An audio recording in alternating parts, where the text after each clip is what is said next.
They let me in. Yeah, I can see why they call it Raincouver.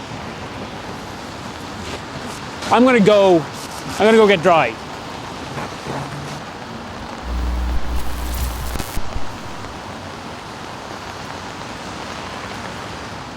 Yes, I am here, I have landed in Canada, and I am really beginning to understand why people do not tend to make the move in the depths of winter. First thing is first, week one, it is all about setting up the boring stuff. SIN number, phone plan, bank account. Once I have these three things locked off, I can finally start looking for a job, looking for like a long-term rental apartment, and also maybe even rent a car, get out of the city and go on a mini adventure up the mountains. First thing is a SIN number. I was hoping to get a SIN number the day I landed in Vancouver Airport, as there is a Service Canada Centre in the airport itself. Unfortunately, it was closed. So that does mean that tomorrow morning at crazy o'clock, I have to wake up, go to the Service Canada Centre near my Airbnb, and hopefully try and sort it all out then. Let's get going. Oh, okay. So it is 7:30 a.m. I'm about to walk down to a Service Canada Centre, which is where you need to go to get an SIN number. The place doesn't open for another hour and a half. Now this number is really important as it is linked individually to you. So your SIN is your social insurance number. It's basically like your government ID number. And does things with taxes and bank accounts and stuff like that. You can apply for a SIN number online or by mail or in person, which is also the fastest way, so that's what I'm gonna do. I have to wait and hope that not too many people are going to queue up at ridiculous o'clock in the morning.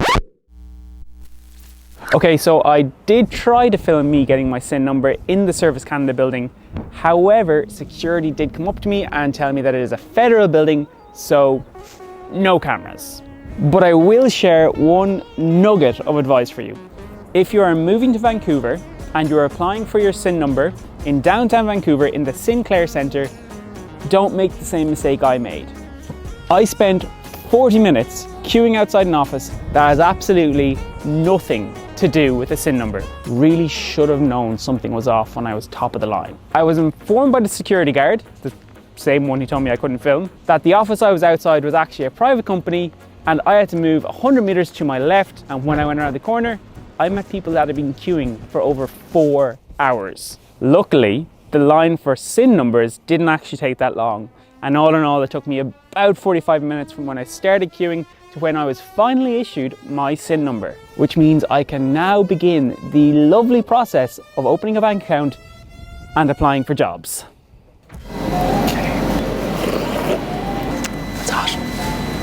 It's very hot. I have my SIN number, so now it is time to go and get a phone plan. There are multiple providers that you can choose in Canada, and you will notice a price difference on whether you bring your own device or purchase one with a plan. Often it's cheaper to bring your own device. So if you are thinking of getting a new phone, just be aware that it could mean a far more expensive plan. With that in mind, enjoy the show. Turn off those pages and unhook your fax machines. It's time to choose your phone plan. Hi, I'm Rogers. Hi, I'm Telus. Hi, I'm Bell. We're all pretty much the exact same. National coverage, 5G capabilities, and we're the most expensive. Hey, I'm Fido. Hey, I'm Kudo. Hey, I'm Virgin. These are our dads. And to be honest, we're all pretty similar too. We use our dad's stuff to give you service. For around $50 a month, you get about 12 gigs of data. We're reliable, good coverage, good data allowance, but we're not the cheapest. Hey, we're the independent and regional phone providers. Sometimes we're cheaper than those other guys, but you'll have to check your availability and coverage to make sure we're available in your area. Actually, I'm available nationwide. Basically, we all have our pros and cons, but in each tier, we're pretty much the same. There is some important factors to note before making your choice though. So, take it away, non-sentient phone plan Stephen. Thank you, Mies. So, Canadian phone plans. Something to keep a note of is the level of documentation that is required. Now, I had originally planned on going with the tier 2 provider. It was going to be great. It was going to be like 12 gigs of data, $50 a month. Amazing.